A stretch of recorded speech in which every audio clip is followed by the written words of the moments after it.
Usually this is for like your coffee, but just say your good affirmations. Like it's gonna be a good day. My dreams are gonna come true.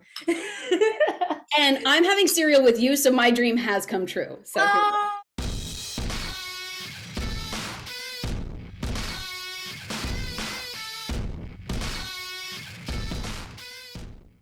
Hello, my friends, and welcome back to Let's Get Cereal, the weekly show where I, your host, Alyssa Marino, eat cereal, talk about stuff, and sometimes talk to people. Today, I have awesome people with me. Pro wrestler Macdaddy, the one, the only Mylo. How are you, my friend? I'm doing so well. How are you? I am just delightful. Thank you so much for taking the time. I appreciate you coming on the show. But before we officially get into things, what's for breakfast? What you got? Well, for breakfast, I got, oh my God, where did I put it? Oh. Ta-da! Boom. Great minds thinking alike. We got cinnamon. We got the crunchy, toasty, cinnamony goodness. I'm so excited. Cinnamon is actually really good for like abundance, by the way. Put in your Abundance? coffee 3 times to the right. Say your affirmations, girl. It Oh, does wonders. So maybe we should spin our spoon 3 times to the right. But now I think we were on the same page with being late to the game adding milk because we do not abide by soggy cereal. Do not like soggy cereal. I like Can't a get in good it. crunch, crunch, crunch. If it's supposed to be crunchy, you need a good crunch, you know? I feel like I would just get oatmeal if I wanted sogginess, you know? Exactly. Are we pouring? I'm pouring left. Pouring. Add the milk, make it a party. There we go. I got my green screen being weird. We're boring. I'm on my bed just because I wanted to be cozy, girl. We like hay. Cereal is a comfort food. I think being comfortable when you eat it is important. So I feel that. And what'd you say? We got to go 3 times to the right while we affirm? Right. Usually this is for like your coffee, but just say your good affirmations. Like it's gonna be a good day. My dreams are gonna come true. And I'm having cereal with you, so my dream has come true. So Oh, you did it! You did it. Oh, you went there. My friend, let's get cereal. I'm down. Cheers. Mm. Yes. I love it because Veda the dog wants to chime in. Do you think Veda was just sharing her affirmations? Oh yeah. Abundance, happiness. That's a actually lot. what she's saying. Yeah, she has a lot. She's still going. She's got a lot on her mind, and that's okay. Oh, it's my roommate. My roommate's home. No, No, he likes to greet, people at the door, and she's very Always- polite and very proper. he's always trying to break in. She's also a protector, and that's important. For those who don't know, we're talking about Veda, your dog. Yeah. She is such a gigantic love of a pup. How long have you had her now? I got her the end of 2019, right before COVID. So how long is that? Math? 3.5 4 years? Oh my God. Yeah, 3.5 years. I adopted her, and she was a ball of anxiety. And I saw her at the shelter. Half of her hair was gone off her back. She had puppies. Her boobies were like touching the ground, and she was covered in poop. I was like, oh my God, I love her. Oh, and you gave her all the love, and she is like a totally new dog. Oh, for sure. I am definitely grateful I got her right before COVID hit. That helped tremendously because I was home all the time, got to hang out with her and help train her. She was really bad. Yeah, she'd been through some, so Bad girl. it's true. And I know she has that like wild streak about her as well. But I feel like it's so cool because so many people I think got dogs because of COVID, but you got your dog right before COVID, so you kind of got to like get through this really tricky period in the world together, which is really lovely to have that companionship. Definitely. I think that she got used to me being home all the time. So now when I go to work or go to shows, she's like, where are you going? Like, what? You're like, oh, mom, excuse me. Luckily for some shows like Full Queer, I've taken her to MPW, so I'll take her to shows with me. Because she's a rescue, she's iffy when it comes to the sounds in the ring. She's like, whoa, what is that? And freaks out, but she gets accustomed over time. She loves people, so she's a great locker room must, if you will. She is. She's everyone's favorite mascot. We love that. Yes. Now, obviously, I know we are enjoying some cereal today, but I'm curious, what is your usual go-to when it comes to breakfast? Okay. Eggs over easy. I Mm. have a little pan, perfect to flip it. Um, Toast, light butter. Trader Joe's roasted potatoes with peppers and turkey bacon. Mm. You're speaking my language with the potatoes. I feel like people don't give potatoes enough love a lot of the time. Not at all. No. I throw those in the air fryer. Mm. You know, the thing is, they come frozen, so Mm. they take a long time to cook, and I'm impatient. Like I'll put it for 10 minutes, and it's still not done. I'm like, oh my god. So sometimes I'll eat it with a cold center because I'm impatient. But It's part of the experience, you know? exactly. But cereal and cereal eating itself has its own sense of nostalgia. I associate it with, enjoying it on a Saturday morning as a little kid.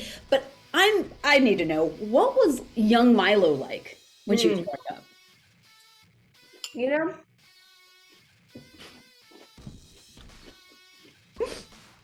I was it's kind of crazy. I was kind of like a little oxymoron. I was so rambunctious and crazy, and then I would be so quiet when I came to schools. And like when I was at school, I just went to school and I went home. I didn't do any extracurricular activities. I didn't do any sports, which is funny considering what I do now. Yeah. I had friends in the neighborhood who were coincidentally boys. I was friends with boys when I was a little girl, and that's how I got into wrestling. Um, and we would play the PlayStation games, and watch wrestling and pretend wrestle. It was just a lot of fun. So like rambunctious in that way and at home and stuff. But when it came to like school friends, I was really quiet and kept to myself. That's So interesting. very opposite ends of the spectrum. But it probably had something to do with too, like where you felt the most comfortable, like where you felt like you could really be yourself was. Definitely. Yeah, for sure. So at school I definitely was always just like I would go to school and be like, okay, how long till I go home? Oh wow, 7 hours. That's cool. Like, when do I get to go play? Yeah, literally. And now, so with the idea of, playing PlayStation and stuff you got to do outside of school hours, we think about the idea of like Saturday morning cartoons and, serial Saturday morning cartoons that go hand in hand. What was your usual kind of TV lineup while you were growing up? Do you have any like particular shows that stood out to you? Particular shows stuff. I like That's a Raven. That was so cool. It still holds up to today. That like I'll put it on Disney Plus. I'm like, oh my god, this is so funny. I liked That's a Raven. I liked Hey Arnold, even though it was depressing. It was really depressing. I don't know why I like that, but I did. It was real. Like, it was a slice of actual real. life. Definitely. Powerpuff Girls. Everyone was always like pinning Cartoon Network, Nickelodeon, Disney all against each other. Like, oh, what team are you on? I was on all the teams. Like, it's so hard to pick. I couldn't pick. Like, I like them all. Different shows. And I agree. And each one had some like incredible gems that it's like, why would I alienate one particular network? Because all of them have such great things to bring. And it's cool that you mentioned That's So Raven still standing up today. I get afraid to go back and watch certain shows from when I was younger because I'm afraid, oh my God, what if it actually sucks as an adult? Like, what if it was just that magic of being a kid that made it so good?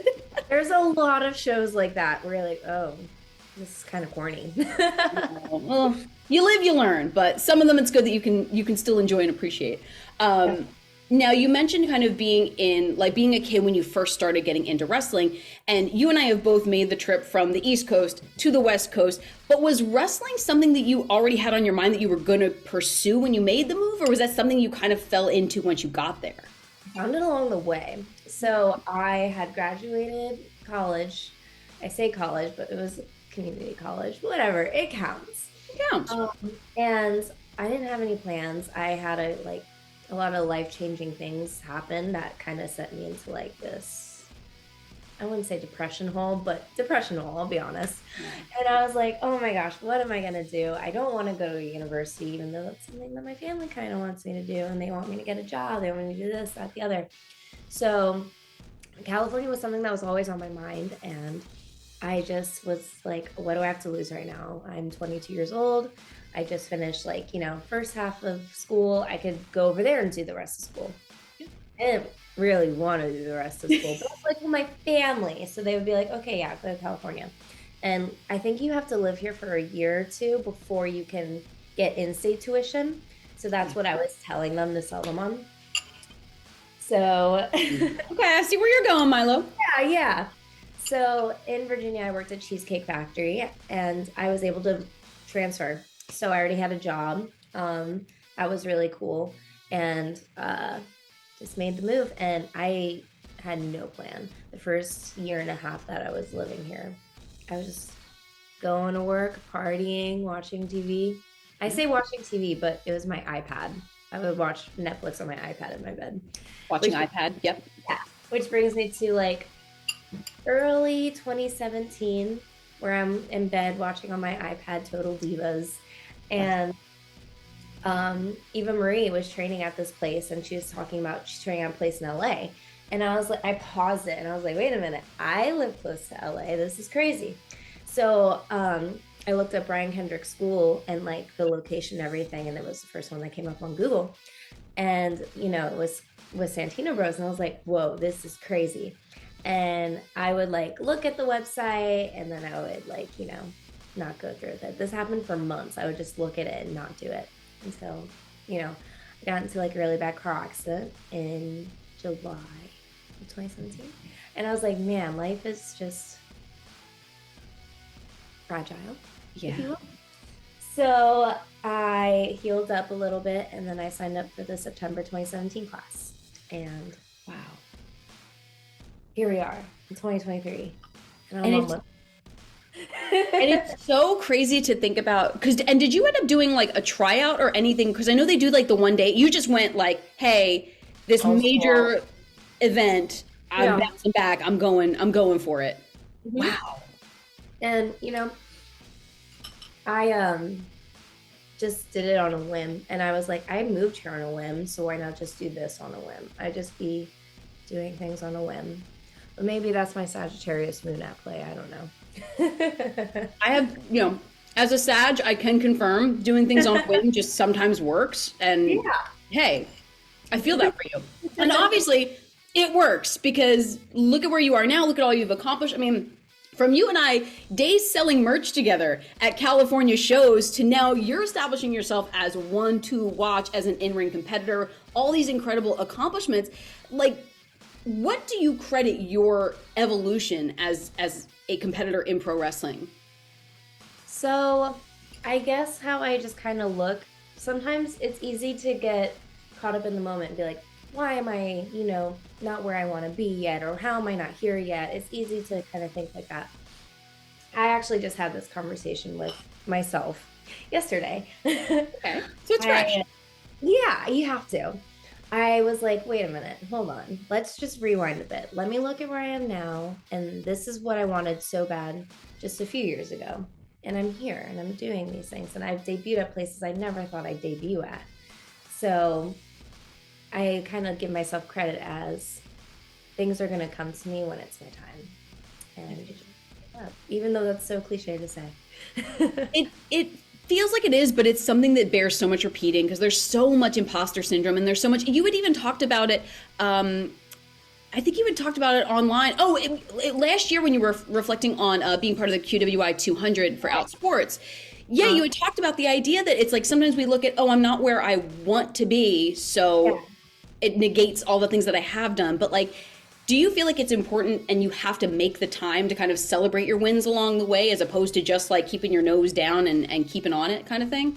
Absolutely. Like, I kind of have to tell myself to like be in this moment and don't be upset that like I'm not where certain people are, or like this person started at the same time as me and this is where they are. Like, it's so easy to compare yourself in this business.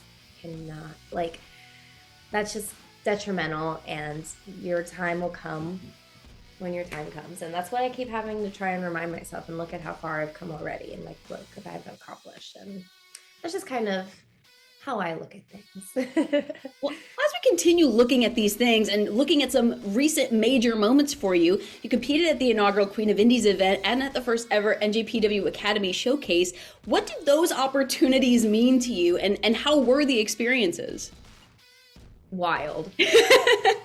Insane. And the fact that this kind of happened back to back is like, whoa, okay, ball's rolling, we're going, all gas, no brakes. Mm-hmm.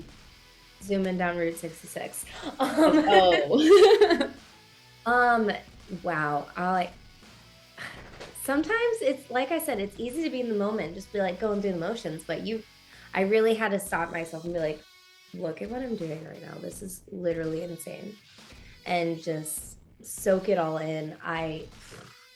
Such an honor to do both of those events. Queen of the Indies is amazing. I was on the card with amazing people. I'm looking around the locker room and I'm like, my name is on the same card. Like these names, like it's like working for New Japan. Like, what? I walked into the LA dojo and I was like, this is insane. This is literally insane. I can't even believe my life right now. I had so much fun and I'm really glad I got to debut Samsara. It was also a learning experience for me working with someone. I don't think I've ever debuted someone that I can really think of. So that was... Oh, that's interesting. I didn't even think about that part of it. Wow. Mm-hmm. Well, she's wrestled, but not in front of an audience before, and a pretty worthy opponent, I must say. I think it was a really good fight. But come on, you know I had to come out on top. I'm just kidding. Come on, it's Mylo. What are we doing, you know? Come on. But like, so, and I remember being on the call for Queen of Indies, and something that I felt was so important and meant so much to me was I remember us having a conversation at Santino Brothers about kind of how you wanted to evolve as a character, as a presence. And obviously you've done that over time, but do you feel like there were any particular experiences or people or advice that helped you to get to this totally more confident, more self-assured Mylo that steps in the ring every time? So I really started to pay attention to people who I wanted to be like in wrestling. I would watch a lot of their stuff, how they cut their promos, how they carried themselves in the ring. And I kind of put it together, but made it my own. I actually just stopped trying to be like something that I thought I had to be and just kind of went with myself, turned up to 100. And like I said, these are all cliche things that I'm saying, but it all hits differently when you're told the same thing by different people. Sometimes it just takes that and you're like, oh, even though you've been hearing it like your whole career, someone can just say it the same thing a certain way. And then you're like, I get it now, you know? Yeah. Was there a particular like influence or mentor or trainer or someone that posed something to you in just the right way that struck you? I'd say I have a few people. I really look to my friends when it comes to stuff like that, like Viva Van, Johnny Robbie, Barbie Boy. I really like to take input from my peers and just kind of, I think that's just the best how can I put this? Like the best input you can get. Because I mean, trainers are always going to be there to help you and they're going to give you the blueprint of everything. But when it comes to coming up on the scene together, it's best always get that input from, you know, people who are also on the same level as you, I guess I could say. Yeah, and it's like you're all going through similar experiences, you're all on the same wavelength, so it might strike them in a way that makes sense when they say it to you. So it's like you're all kind of feeling one another. And I love that. And I love that there's that support there. Yes. Now another cool thing, when I got to see you at Queen of Indies last month, after I was finished crying because I was so excited to see you, you were kind enough to take part in a quick question segment where we talked about your go-to karaoke song. For anyone that didn't pay attention, it was Bad Romance by Lady Gaga. Now, a little sing-along. It's an excellent kind of creative outlet, but what else do you like to do when you have some free time? When I have some free time, I do like to take Veda to the dog beach. It's her favorite. She's so happy. She thrives. You know, it's been really gloomy here in California lately, so I feel a little bad. Today's a nice day. Maybe we'll get that done. Nice. Disneyland. I love Disneyland. I don't have a pass anymore because they raised the prices, but they brought them back down. So I'm looking to get a pass after summer because I get the low one where it's like $20 a month. And I just want it for Halloween and Christmas. It's true. So Disneyland. I watch TV. I like to relax. I'm a homebody. I really am. I like to just hang out, watch TV. I binge Black Mirror, the new episode. When they so good. They're so good. I loved them. I liked the last one a lot. It was really funny. It took a different turn than I thought, and I was like, oh, okay. I like shows that keep me on my toes.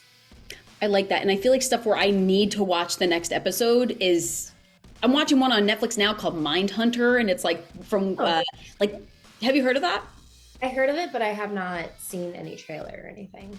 It's interesting. It's like back in the 70s when the FBI was first starting like behavioral profiling for criminals, but it's like I can't not watch the next episode. I need to know what happens. So I feel you on that. And by the time you realize you're 5 hours in. And I'm like, oh, my day is gone. But I, like yourself, I'm also a homebody, so I enjoy kind of like being in my space, being in my cozy spot. Okay, cool. Aside from Black Mirror, any other top recommended shows on Netflix or any other streaming platforms that you would recommend highly to anyone watching? Recommend highly. That's a lot of pressure, Alyssa. I asked the hard-hitting questions, Mylo. Okay. I like garbage TV with my roommate. What do we watch? We watched like The Ultimatum. That was a good one. Ooh, nice. F-Boy Islands. That's on HBO Max. I think that one's really good. No, it's really good. Season 1 was okay. We started on season 2. It was so good. Yeah. I have started Sailor Moon from the beginning. I kind of fell off from it a little bit, but I have to get back on it. I know. I try and watch it with subs, so I'm not on my phone. That's a great point. I like that a lot because I feel like it's so easy to kind of tune out. So good. Okay, way to keep yourself engaged. Yeah, I can't tune out because I don't speak Japanese, so. And unnecessary. Gotta tune in. Walking Dead, I've always been into that show. It's kind of slowed down, a little, but. And don't they have a new one that's starting? Like. Oh, yeah. Okay. Interesting. Okay, so top good recommendations for all of our breakfast buddies at home. And now, obviously, we are going to be dropping social media info below so our friends can follow along on your next adventures. But what do you have coming up that people need to know about? Let me grab my planner because I have that. Let's take a look. What month are we in? We're in June. What year is it? Okay. I have Hoodslam on Friday the 23rd. It's past a minute if it's airing on. It's okay. But people can watch it on FITE TV. FITE TV. Okay. Oh, look, she's got a week off. Oh. That week off, what is she going to do? Couldn't tell you. She's going to watch some trash television. She is. Hoodslam again on July 7th. Beautiful. July's looking a little, a little empty, but I don't mind it at all. Unless some bookers want to book me. Just kidding. Pro Championship Wrestling up north in Oroville, California, where I am the champ. I would grab my belt, but it's under my other 2 belts. I have to get a shelf. Oh, excuse me, Flex. I would grab my belt, but it's under my other 2 belts. Okay, Mylo. There's 2 belts I have. They're just on top of that one. Okay, I'll get it because you've asked so nicely. Show off the gold. Showing off the gold. I beat Lainey Luck for this and Kimmy. Look at that. She's pretty. Now, tell me, which one was your first championship of your career? That is going to be this one, which I still hold with Barbie Boy. This is my full clear tag belt. Yes. I hold this one, Barbie Boy. I have blue. Barbie Boy has pink. And obviously on the Rival Pro tag belts with Johnny Robbie. So got that puppy right there. And more to come. More to come. I like that because that is when we talk about, what's next on the horizon. We did our affirmations. More gold, I'm sure, is in. Now, as we wrap things up here, it's our quick little breakfast chat. Let's dig in a little bit. What does it mean to be the Macdaddy? And are there any tips or things that you can share with our pals at home to help them bring more Macdaddy energy into their daily lives? Absolutely. A lot of people when they hear my name, they're just like, oh, like player, pimp, whatever. But that's not how I envisioned it. When you hear Macdaddy, like, you think of big, like grande, like, you know what I mean? The next big thing, a big deal. So, can I not curse here? Sorry. You're fine. Okay. I just think of living life to the largest, be that big, outgoing character, and just, living large, saying your affirmations. Saying our Saying into reality. Um, I guess the best advice I could give to anybody trying to live that big grande life is just put yourself first, not be a people pleaser, and just follow your dreams. As cliche as it is, can't say it enough. It's real, you know. It's real, and you're doing it. You're doing the damn thing, Macdaddy. This has been an absolute blast. I am so appreciative that you took the time. I'm glad I got to see your face. I can't wait until I see you again. And any final parting words for any of our breakfast buddies before I let you enjoy the rest of this beautiful day? Stay cool, stay rad, and let's end Pride Month on a positive note. Yes, indeed. So much love. Thank you so much. Can't wait to see you again, and rooting for you, and so proud and excited for all of the amazing things that are coming your way.